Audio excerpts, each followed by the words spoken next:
Hello everyone, Rathore IAS academy में आपका स्वागत है। दोस्तों, आज का जो हमारा टॉपिक है एलओसी, एलएसी और इंटरनेशनल बॉर्डर।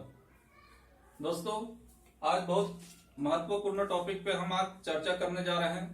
तो इस टॉपिक को लेने का मकसद यही है कि आज जो हमारा भारत चीन डिस्प्यूट जो चल रहा है और हमारे 20 सैनिकों की जो शहादत हुई है, तो ये हमारे लिए बहुत दुख भरा संदेश है। और सबसे महत्वपूर्ण बात है कि जो एकता आज हमने दिखाई है और जो चीन के सामान को हमने एक बायकॉट किया है, उसका एक अच्छा पॉजिटिव मैसेज मिला है कि आज एलएसी से चीन ने अपने सैन्य वापस ले लिए हैं।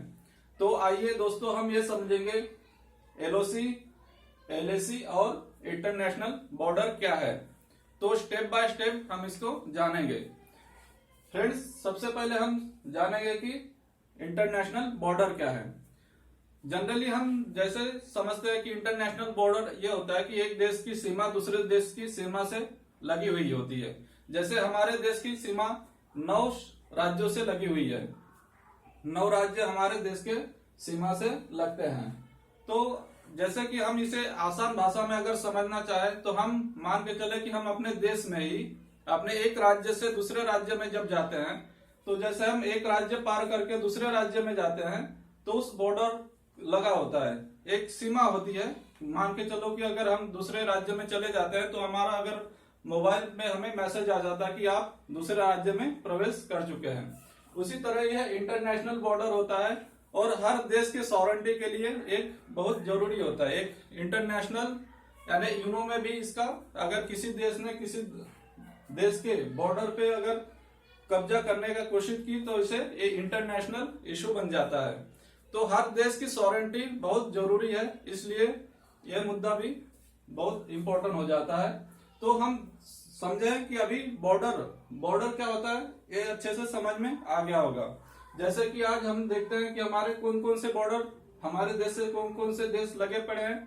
तो पाकिस्तान, अफगानिस्तान, चीन, तिब्बत, नेपाल, भूटान, बर्मा, बांग्लादेश और श्रीलंका, तो यह देश हमारे सीमा से लगे हुए हैं।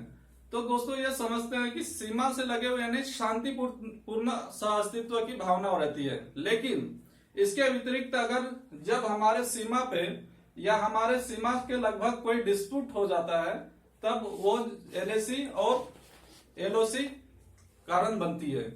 तो अभी हमने समझा कि बॉर्डर लाइन को समझ लिया है। अभी हम समझेंगे कि एलओसी क्या होता है।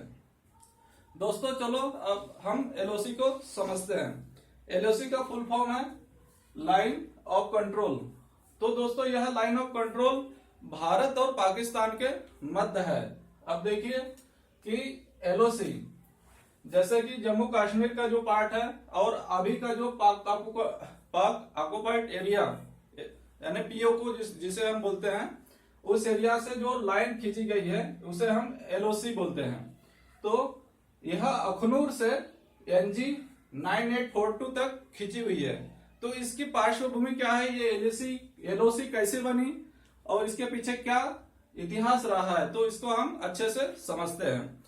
तो दोस्तों, हम चलते हैं अपने स्वतंत्रता के टाइम पे। जैसे 1947 में हमारा भारत आजाद हुआ और उसी टाइम में भी हमारे देश के दो बंटवारे हुए, एक बना पाकिस्तान और एक भारत।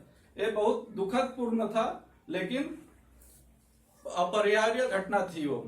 तो दोस्तों, 1948 में जम्मू कश्मीर, जैसे कि हमारे देश में हमें यह पता ही है कि छोटे छोटे राज्य थे जो हमने विलय पत्र पे शामिल होकर हमारे देश में कुछ राज्य मिले, कुछ पाकिस्तान में। तो यह बात हुई कि उस समय कि कश्मीर जो था, जम्मू कश्मीर के राजा जो हरि सिंह थे, यह स्वतंत्र रहना चाहते थे। और अचानक 1948 में 1948 में पाकिस्तान ने कबलाई के रूप में, कबलाई के भेष में जम्मू कश्मीर पे आक्रमण कर दिया, अचानक हमला कर दिया और काफी हद तक अंदर तक जम्मू कश्मीर तक वो घुसते घुसते यानी पूरा कब्जा करते हुए चले आए। लेकिन यह हरि सिंह के लिए बहुत चिंता की बात थी तो उन्होंने भारत की ओर अपनी नजर दौड़ाई, क्योंकि उस समय उसके पास कोई ऑप्शन नहीं था। तो उन्होंने भारत के मदद मांगी।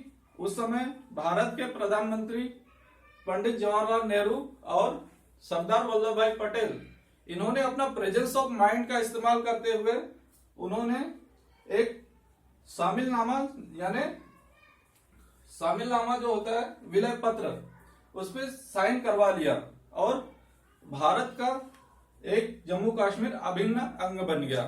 उसी समय हमने अपनी सेना को एक हवाई द्वारा जम्मू कश्मीर में उतारा और वहां पे जो कबीलाई रूप में उनके सैनिक थे पाकिस्तान के, उनको पीछे ढकेलते हुए हम एकदम काफी पीछे तक ले गए, यानी अभी का जो पाक ऑक्युपाइड एरिया है वहां तक हमारे सैनिकों ने उनको खदेड़ते हुए ले गए। दोस्तों, अब यह बात यह आती है कि उस समय जो था दिसंबर का मंथ था, मंथ ऑफ दिसंबर, यानी आप समझ सकते हो कि उस समय जम्मू कश्मीर की क्या स्थिति होगी, यानी ठंड का मौसम और उसमें बर्फबारी का चांसेस। और जो पियोका का जो पार्ट है, यह पार्ट आप समझ सकते उबड़ खाबड़ और पहाड़ी एरिया है, तो इस वजह से यहाँ युद्ध लड़ना संभव नहीं हो पाता था। तो इस वजह से दोनों देशों के बीच एक समझौता हुआ और दोनों सेना एक इस लाइन पे आके रुक गई और उसे सीज फायर कहा गया, उसे सीज फायर कहा गया। और बाद में 1972 में जब शिमला समझौता हुआ, शिमला समझौता के अंतर्गत ये इसे एलओसी नाम दे दिया गया और तब से आज तक यह एलओसी नाम से ही जाना जाता है। लेकिन आज भी हमारा जो पाक ऑक्युपाइड एरिया है, इसमें हमारा दावा अभी भी है और एक दिन हम उस एरिया को लेके ही रहेंगे। दोस्तों, अभी हमने समझा कि एलओसी क्या है। अब हम चलते हैं एलएसी पे, जो हमारे 20 जवानों की शहादत हुई है, उस रेखा को हम जानते हैं एलएसी। तो दोस्तों, एलएसी यह जो पार्ट दिख रहा है आपको, जो अक्साई चीन का पार्ट है ये, और उसके अंदर का जो पार्ट है, यहाँ से हमारा पार्ट इधर का और चाइना का पार्ट उस, ये चाइना का पूरा पार्ट आता है तिब्बत, तो तिब्बत का पार्ट यहाँ, तो ये सब चाइना यहाँ से घिरा हुआ है। और चाइना जो कब्जा चाहता है, जैसे कि लद्दाख से लेके तो अरुणाचल प्रदेश तक का पार्ट को अपना मानने के लिए हमेशा वो बोलते रहता। तो हम ये देखेंगे कि एलएसी क्या है। अभी भी अक्साई चीन का जो पार्ट है, यानी 38,000 वर्ग किलोमीटर की जो भूभाग है, वो उसके अंडर में है, जो उसने 1962 के युद्ध में हमसे छीन लिया था। हम अपने मैप में अभी भी उसको अपना ही पार्ट दिखाते हैं और आने वाले समय में उसको अपना पार्ट बनाएंगे ही। तो दोस्तों, अभी हम समझते हैं कि इसके पहले line of control, actual control क्या था। तो जब भारत स्वतंत्र होने के पहले, जैसे कि यह कोई सीमा डिसाइड नहीं थी, लेकिन अंग्रेजों के जो कब्जे में हमारा देश था, तो उस समय तिब्बत के साथ हमारा एक समझौता हुआ और वो समझौता 3 लोगों के बीच हुआ, भारत, चीन और तिब्बत। और इस समय भारत के जो सचिव थे, जो मैकमोहन, इन्हीं के नाम से यह लाइन डिसाइड हुई। और उन्होंने क्या किया, जब उन कॉन्फ्रेंस चल रही थी, जो समझौता चल रहा था, तो एक सिंपल से पेज पे उन्होंने जो लाइन ड्रॉ की है, बस उसी को उन्होंने एक लाइन घोषित कर दी कि ये मैकमोहन रेखा यानी एलएसी का समझा जाएगा। लेकिन चाइना इसको मानने के लिए तैयार नहीं है। अब जब भारत से ब्रिटिश गवर्नमेंट चली गई, यानी जब भारत आजाद हुआ, तब भी उन्होंने ये बोला था कि जो भारत जो आजाद हुआ है और जो इंग्लैंड ने जो बनाई हुई रेखा है, उसी को मानने के लिए बाध्य होना पड़ा है, लेकिन चीन उसे नहीं मानता है।